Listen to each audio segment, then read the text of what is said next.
I asked them for a special size seat post. I rode in sandals. I will forever have this. I can tell you that the frame and fork alone is like 5,500. Oh. Bro, Terry just speed runs from Amsterdam to Berlin, man. How you feel today? Hungover. Still? I still feel like I'm a little sick or something. I don't know. I think my body is just tired. Yeah. I did it in 3 days, so this is it. This is your bike for the speed run. This was it for the speed run, yeah. But so this one also looks really sick. Like yeah, and then check this out. So like when you're in here, you're more forward on the bike, right? And so that goes forward. Bro, that's a sick bike. So then you're sitting more this way, so you can you're just laying on the bike. that's comfy, right? Yeah, it's also for comfy. the long distance. Your hands don't get tired, nothing. Yeah. Bro, this is also really sick. Like we're inspecting our gear. Yeah, like, no, I know. You have this one, you have this one, I you saw have this your pole, and I was like, that's a good idea to have it in there like that. And you've done a lot of bike tours on this thing, yeah?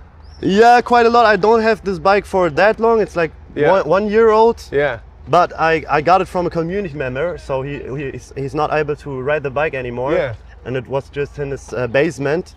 He just gave it to me, and there are a couple of things from the community. This bag here is also from Martin. He gave it to me. So that's very it's like cool. an old mountain bike from the 90s. Yeah. So I mean, it still works. It still drives. I saw that you had a wheel problem. I was following you on Instagram when I was on tour, and I saw that you were riding like around Germany, like 100K or so a day.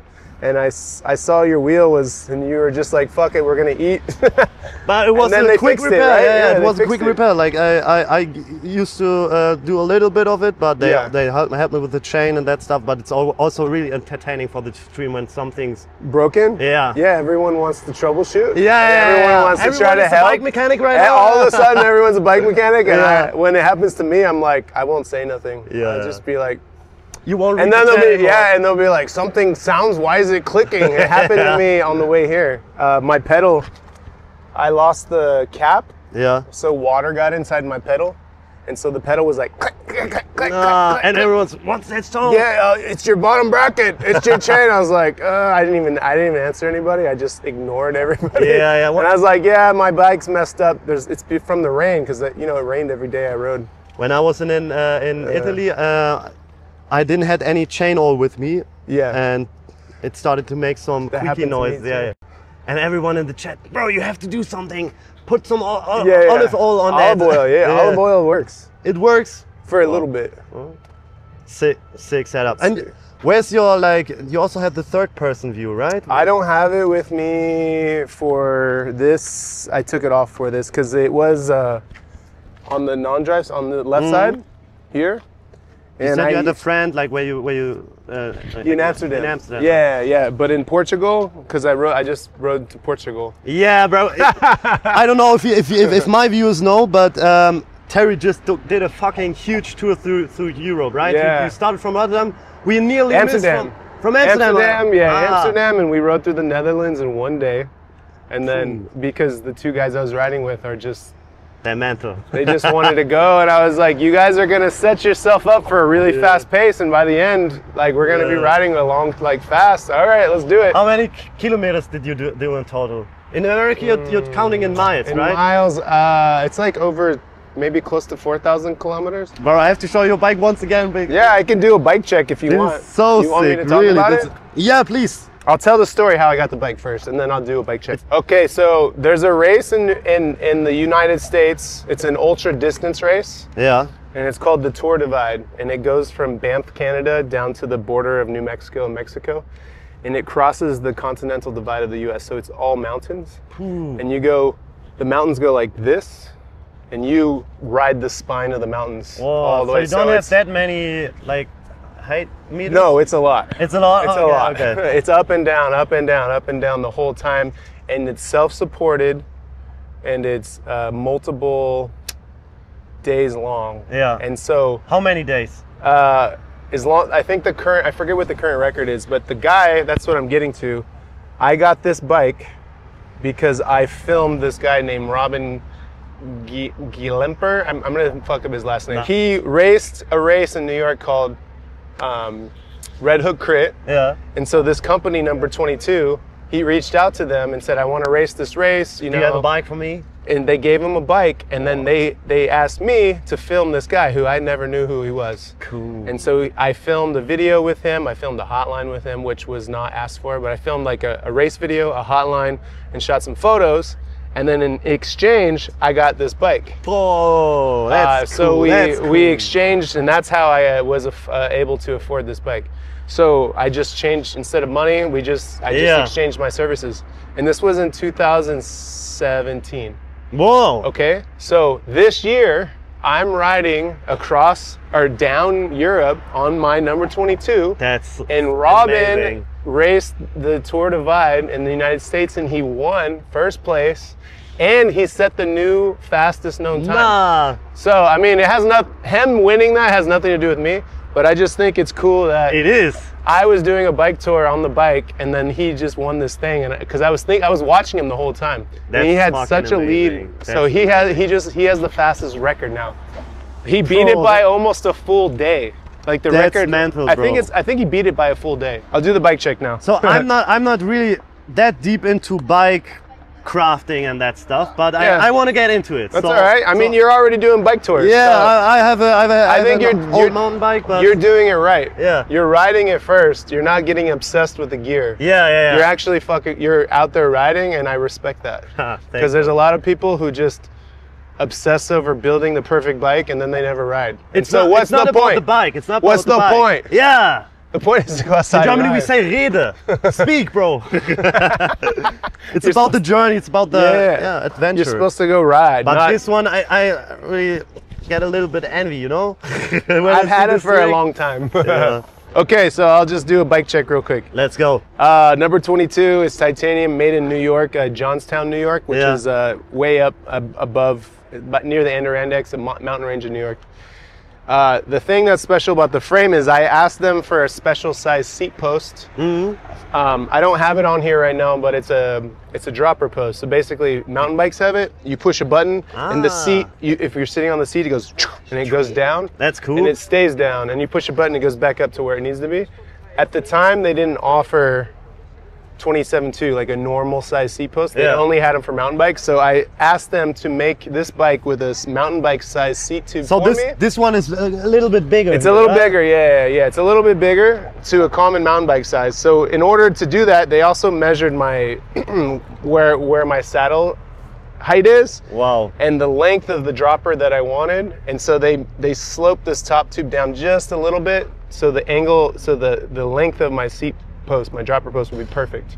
So when it's in there, it sits perfectly flush, and it's just you can only get that when perfect. you get a custom bike. Yeah, it's a custom frame. unless you get lucky. Wow. But so they did that for me, which I was super grateful. But right now there isn't the drop. So right now I'm using something else, but I'll show you guys that. Please. The fork is just a whiskey fork, but I call it the risky because I put a little.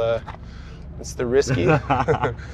And this has basically the hub is a dynamo, so it has a light connected to it. It also charges you also through plug your USB. phone into it. You can charge your phone. I usually charge my alert speaker. It just keeps it on all day. It doesn't get that much. Like 20,000 milliamps for like a one tour day ride. But So that's quite it's alright. quite alright. It's It's alright. quite alright. I want to have that as well. It's a good thing, I think. So the cables run through the fork. You never on had this problem fork. with that. No, When the cable breaks, you. the cable's internal, so it never has an issue. The wheels are Belgium heads. They're just like common. They're good rims. International bike. The hub. This is important for bike touring. That's a DT Swiss hub back there. That's quite a big one, right? Well, the actual hub itself, this is the cassette. The hub back there is a DT Swiss, and the cool thing about that for bike tours is you don't need a tool to take the cassette off. The cassette, when you take the wheel out, the cassette will just pop right out, because that's how, basically the DT Swiss hubs, you can repair them like on the side of the road pretty easily. You can re-grease the paws really easily, like you don't need any tools. unless you need to actually take the cassette off the freehub body. Sorry, I'm going too technical. No. But it's good. It's all right. But it's very I good understand. for bike packing because Yeah. you can repair. The only thing that's not perfect for on this wheel is that I would rather have the mountain bike 6-bolt, because then all I need to do is carry a Torx T25 tool and I can take my rotor off. So if you ever break any spokes, it's really hard to change the spokes on the road if you don't have those tools.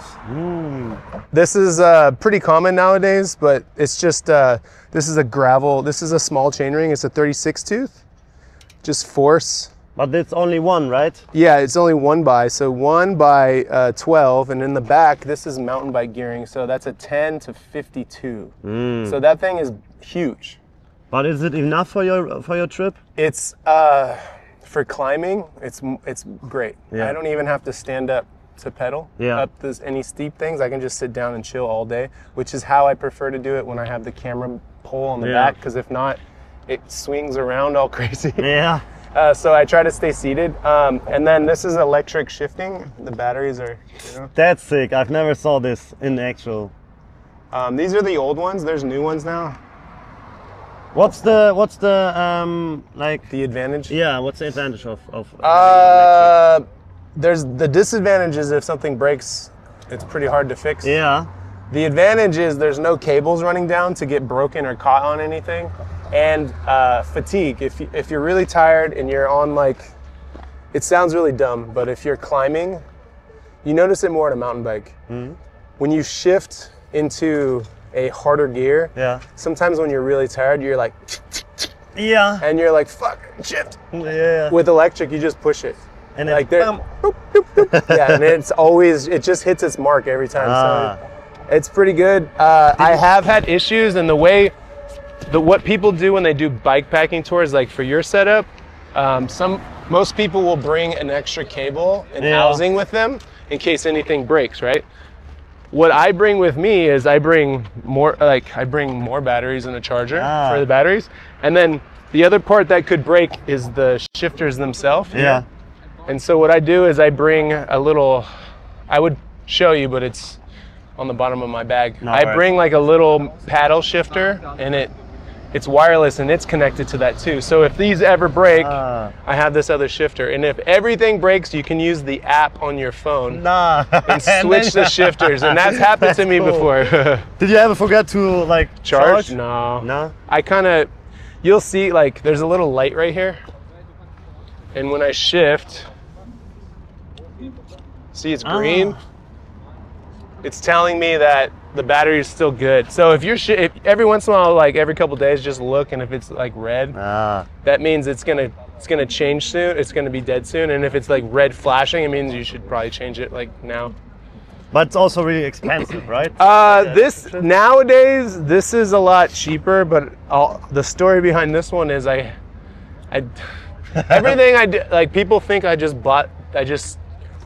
spent all this money on this bike. It's a lot of exchanging of service. Yeah. It's not money. Totally understandable, because you also have I work in video. Reach, right? Yeah, I work in video outside of YouTube. I work in video production.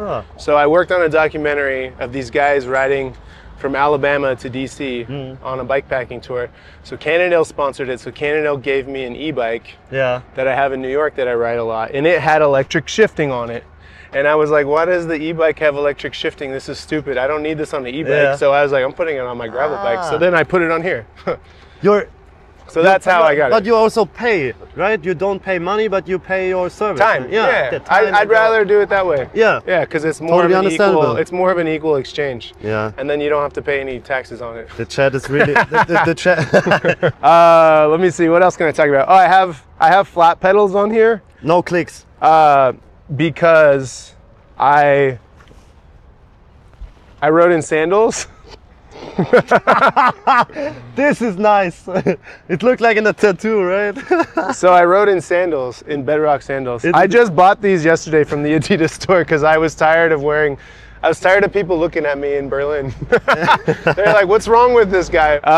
What else can I say?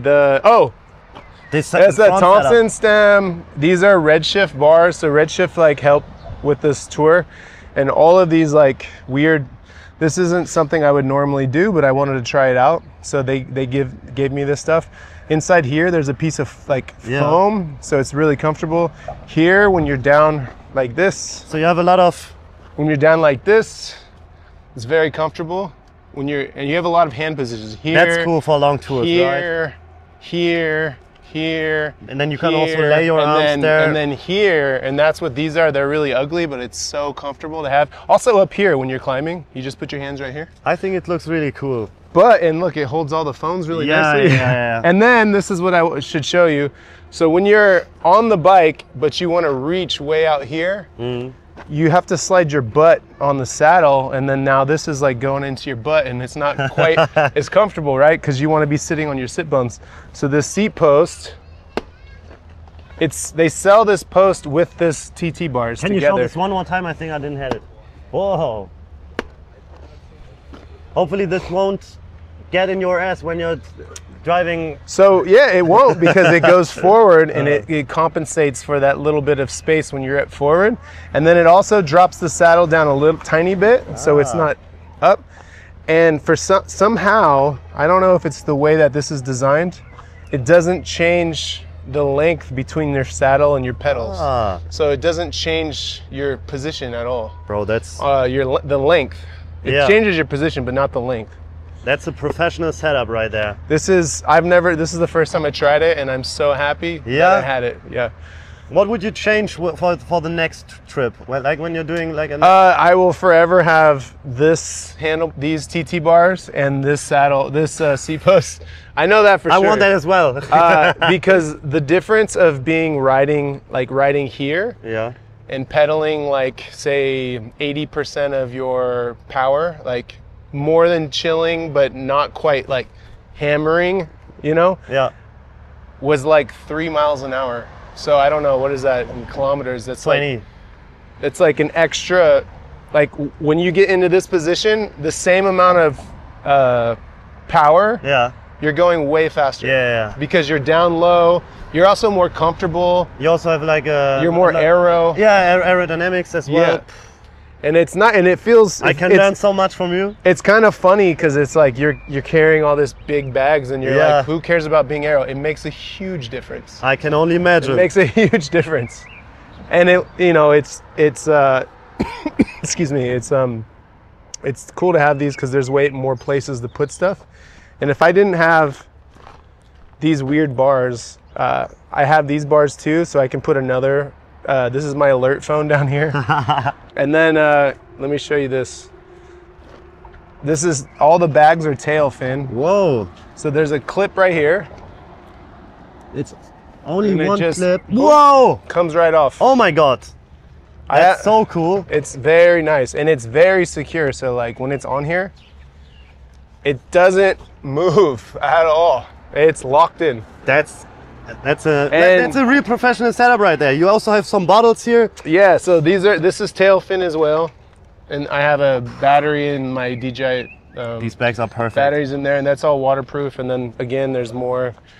That's perfect. And it fits the frame perfectly. And then this is tail fin as well. I'll show you. Look, since my cable's not set up right now. Hopefully the rain doesn't get any. If it starts to dump, we'll go hide over there. Ah, yeah, perfect. So I unclip that, and then you just pull these. What? You just deattach them from like there. That. Whew. With just 3 clicks. Oh, wow. That's a quick setup. Yeah. How much do you think this weighs? Looks heavy, but can I try? Yeah, it's a little dirty. It's Whoa. not too bad, right? Maybe like 8? Yeah, maybe like 8. You have a slim setup, man. And then in here, there's my, I have a TP-Link. Oh. And this is hooked up to a phone. So this is like local Wi-Fi. You have like 4 sims right here? This has a phone connected to it, and then Both of those phones are connected, and then I have 5. And then these are little feedbacks, and this is my friend's company in San Francisco, Outer Shell, and they make really good stuff too. But right now, I just have a battery in there. What would you guess? Like, could you tell a price? Like the chat is now guessing. The prices? What do you think? Like the whole setup here. Chat, what do you think? I can't imagine how much. Okay, so the chat is around 10K with the bags. What would you say, Terry? You don't have the prices in your head because no, I don't. I can tell you that the frame and fork alone is like 5,500. Oh. And the wheels are probably like 1,800 because of the dynamo hub. Ah, yeah. And then it has the light. I didn't even show you guys the light. Like, so this is a sine wave, and it has a USB on the back of it. Okay, sine wave. You see the back? Oh, that's cool. So it charges from the light, and then it has another wire that comes back here, and then this is custom. I put the light back here. That's so cool. How many bikes do you own? Ah, he forgot. 8, maybe 8. I just got rid of some. Yeah. Maybe 8, but they're all slightly different. That's the trick. Like, as long as they're all slightly different, then it's okay. But Chad, this was really nice information. Oh, cool setup there. Cool show off. 7 von 7.